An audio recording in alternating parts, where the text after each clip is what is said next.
Hey guys, and welcome to the Working Money Channel. XRP right now trading just shy of 44 cents. We are continuing with a bit of a downward trajectory. Although the activity yesterday on the XRP chart looked fairly positive, we did end up in the green. This is on the daily, and just taking a look at this looks like it should be a reversal candlestick. Let me throw it on the hourly here so you guys can see we did make our way back up to 45.5 cents. We are holding what is looking like support at 41 cents. And on the micro time frame, we're building on this former resistance from back on the 20th. So, I mean, we got to keep an eye on XRP. Just bringing up Bitcoin for a moment here, 19,400. Let me throw Bitcoin on the daily just to get a better look.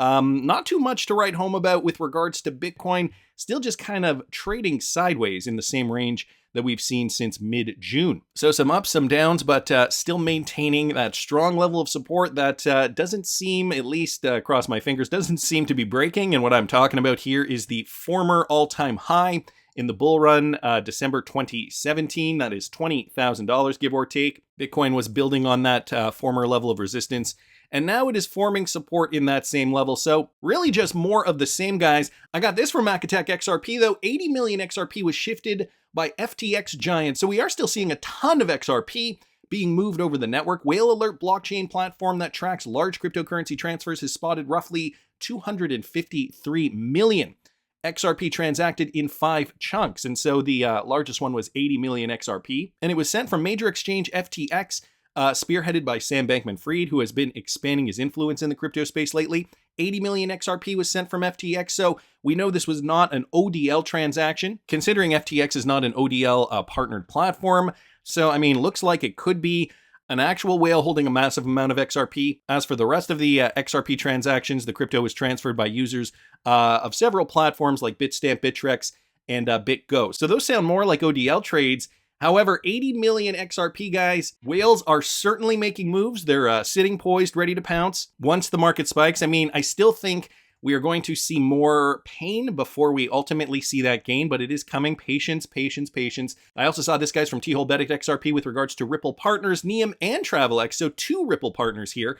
TravelX, one of the market-leading foreign exchange brands alongside Neum, the global platform for modern money movement, today announced the launch of a new digital remittance offering, TravelX International Money Transfer, to users in Japan.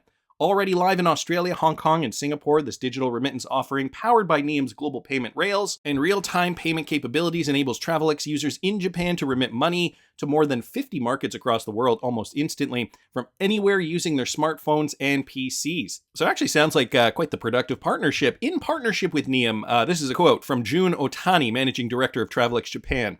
He says, in partnership with Neum, we have launched an online international money transfer service in Japan. We are very pleased to be able to launch new services in addition to our current offerings, such as foreign currency exchange, foreign currency prepaid cards, and international remittance agency operations at stores. With this new service, you can send money internationally using your computer or smartphone without having to visit one of our physical stores. We are excited to offer this new service to Japanese users, providing them with a seamless way to send funds abroad. So obviously here, building on the XRP ledger, creating more symbiotic partnerships, 2 Ripple partners. I mean, we see this sometimes, but this is fairly rare. 2 Ripple partners partnering with each other to broaden the landscape. I mean, usually what we end up seeing is, a Ripple partner bringing somebody else on board who is not Ripple enabled and aiding that company in, in whatever terms they need in order to, whatever it is, streamline their services. Ripple enabled companies have been notorious for doing that. In this case, though, we have 2 Ripple partners, Neum and TravelX, working together to streamline payments in Japan, so that's great news. Wanted to thank T-Hole Bet XRP for pointing that out. I also saw this, guys, from Finextra, Worldline to acquire a 40% stake in online payment platform. Worldline is another one of those Ripple-enabled partners, and they are taking a 40% stake in online payment platform, a Dutch PSP service marketplaces, and e-commerce platforms. Their projection is seeing e-commerce volumes expecting to increase by more than half, so more than 50% into 2025. So that's their overall outlook here. OPP serves over 100 marketplaces and platforms such as eBay, Kleinanzeigen, Marktplatz, Gumtree, Royal Flora Holland, and PayPal. It typically deals with large quantities of merchants with a relatively low volume of sales, handling escrow payments with dispute and mediation management services built in. The transaction is in line with Worldline's strategic roadmap as it expands its exposure into e-commerce and brings a proven technological foundation. So Worldline hasn't really been focusing too much on e-commerce, specifically with regards to payments. I think they were more kind of the institutional side, but now moving to e-commerce, of course. When you can streamline payments when they're already so efficient, why not move into other verticals? And, this is what Ripple's doing. And now, conversely, this is what some of their partners are clearly doing as well. So expanding the ecosystem, obviously, moving into different verticals. Great news there coming from Worldline. I don't know if you guys saw this. XRP Crypto Wolf posted this, guys. XRP Ledger powers Balmain NFTs during Paris Fashion Week. So we're seeing more use cases for the XRP Ledger. NFTs has been one of the more recent ones, and apparently they're gaining traction. At the forthcoming Paris Fashion Week, a luxury fashion house, Balmain, will present its NFT membership collection alongside its new clothes show. What makes these NFT creations special is that the basis for their creation is the XRP Ledger, chosen by Balmain's developer and partner, Mint NFT. The partnership program, whose full name is Balmain Thread, was created by Mint NFT on the XRP Ledger for a reason.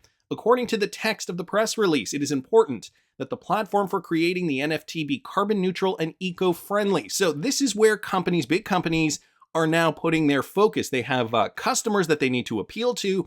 And so, this whole push for environmentally friendly, sustainable products, in this case, using a cryptocurrency blockchain that is carbon neutral and eco-friendly, this is just going to appeal to those people. So this is one of the reasons why they chose the XRPL, for which the XRPL's capabilities were perfectly suited. As this article continues, this was certainly important for Balmain as well, given the latest trends in the fashion world that focus on sustainability, environmental, social, and corporate responsibility. So, it's a narrative, and a very popular one at that.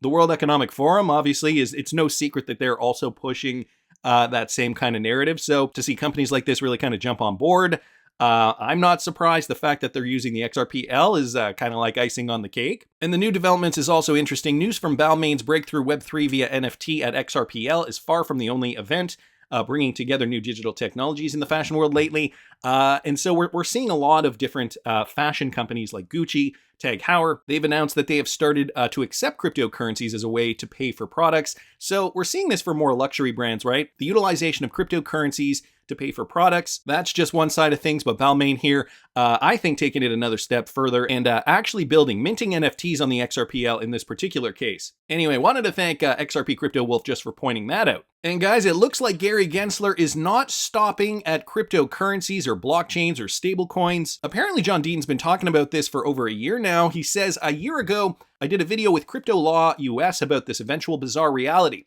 At the time, I was focusing on the Flare airdrop, which I talked a little bit about in yesterday afternoon's video for XRP holders who warned that if the SEC didn't back off on their all-encompassing language, airdrops would be included and regulated under the SEC, guys. Gary Gensler wants it all. We must unite. Now, he's retweeting out Jake Chervinsky's tweet here. Another day, another case of SEC regulation by enforcement. This time, they say airdrops meet the Howey test's investment of money. And Jake Chervinsky just posted this. So just to kind of give you guys a sense of where legislation is looking to go in the US, well, if the SEC has their way, I will link this in the description of the video for you. This is a particular case with Hydrogen's market maker. Down here, they say the SEC complaint alleges that starting in January 2018, Kane and Hydrogen, a New York-based financial technology company, created its Hydro token and then publicly distributed the token through various methods. An airdrop, which is essentially giving away Hydro to the public, bounty programs which paid the token to individuals in exchange for promoting it, employee compensation, and direct sales on crypto asset trading platforms.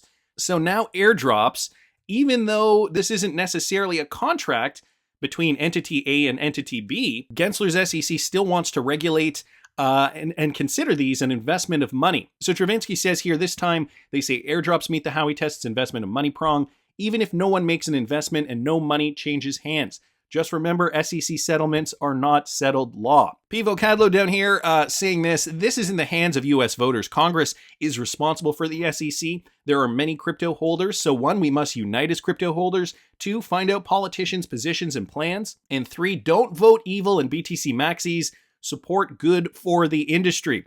So that's the other thing, right? There are people in Congress that are very pro Bitcoin, Ethereum, but not very pro anything else. And I think that's going to stifle innovation. I think a lot of people already believe that that is going to stifle innovation. And guys, excuse me if I sound congested. I think I am getting sick, by the way. I'm just going to try to push through. Anyway, the SEC continuing to be up to their old tricks. It's unfortunate, but at least we've got the CFTC on our side, okay? Perry Ann Boring at Perry Ann DC here saying, after Ethereum merged to proof of stake, I asked the CFTC Commissioner Christy Goldsmith Romero if this will have any policy implications for Ethereum. Now, think what you will about Ethereum. I think the bigger takeaway here is that although Ethereum did move from proof of work to proof of stake, we're not going to see a change. Well, hopefully not going to see a change from the CFTC on their stance on this particular cryptocurrency. Meanwhile, we had Gary Gensler saying, well, because it is now shifted, maybe Ethereum would be considered a security. Anyway, this is Christy Goldsmith Romero just explaining her stance here from a meeting with the Chamber of Digital Commerce. Listen to this. When we look at Ethereum and all these other products, we are looking to see what is a commodity. CFTC has long taken the position that Ethereum is a commodity. The definition of commodity is very, very broad. So I continue to take the position that Ethereum is a commodity, even with proof of stake.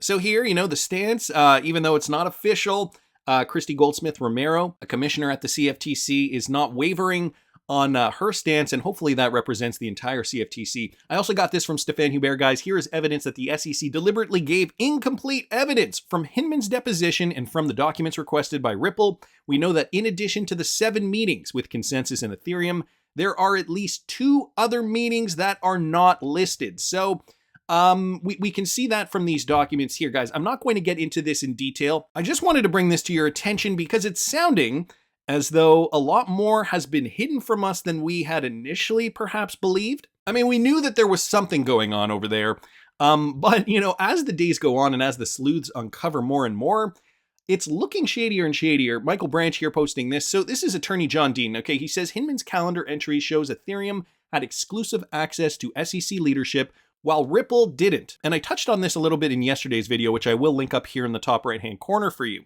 But as reported by Crypto Basic, between 2017 and 2018, Hinman had 4 scheduled meetings with Ethereum officials. While it is still unknown to determine what was discussed in the meetings, the events buttressed the sentiment that Hinman unfairly targeted a leading crypto project. Attorney Deaton's opinion of Hinman's calendar. And so I don't know if you guys saw the clip of John Deaton yesterday. Attorney John Deaton, the founder of Crypto Law, recently told Fox Business that the itinerary of the former SEC director in corporate finance indicates that Ethereum had exclusive access to the SEC. The calendar entries demonstrate that Ethereum founders and investors had exclusive access to the leadership at the SEC, Deaton said.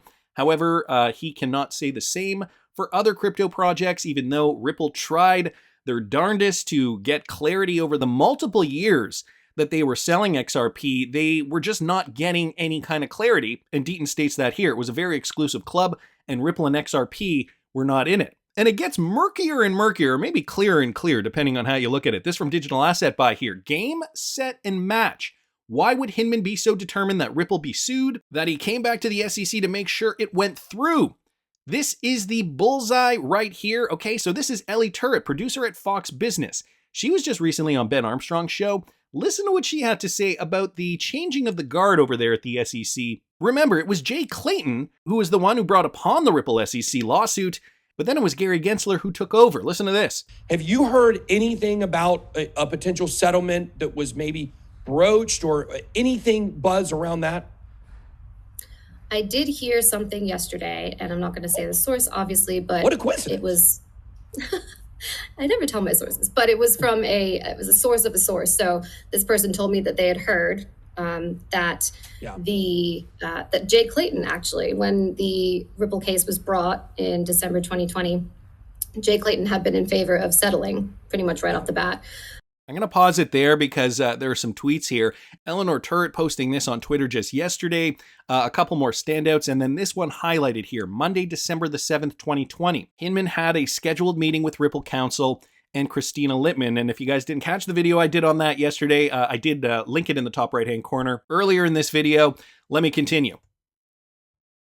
But that Bill Hinman had been driving it home saying, no, we're going to carry on with this case. I heard Clayton was in favor of settling. Bill Hinman was not. I don't know if that's true, but that's what I heard yesterday, just in answer to your question.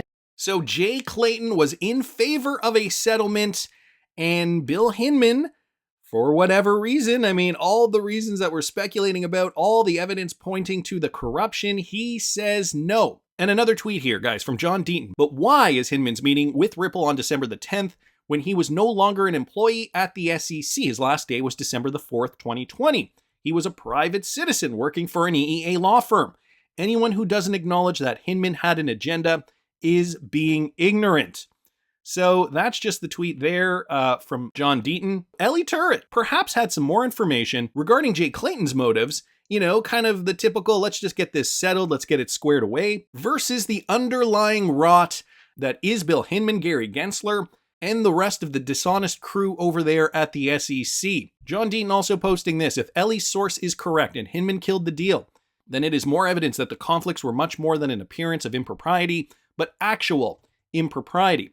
The fact that Hinman's last day was on December 4th and that he had returned as a private citizen to the SEC while he was heading back to Simpson Thacher, a member of the EEA, which exclusively promotes Ethereum to influence the settlement discussions with Ripple, is criminal. I am more confident than ever that we will get the investigation after the midterms. Even the most ardent Ripple hater should be outraged. Clayton as chairman is a disgrace for allowing this under his watch. At some point, Hester Peirce won't be able to say she can't comment. So the corruption runs deep, and we keep uncovering more and more from this case daily. I want to thank everyone involved: John Deaton, Ellie Turret, of course, Digital Asset Buy here on Twitter. So tell me down in the comments what you guys think, and I've recently cleaned up the comments, so hopefully we can have a better discussion in the comments these days. So tell me down in the comments what you guys think. Please subscribe to the channel if you haven't already. Like the video if you like the content I'm providing. I always love hearing your comments. See you in the next one, guys.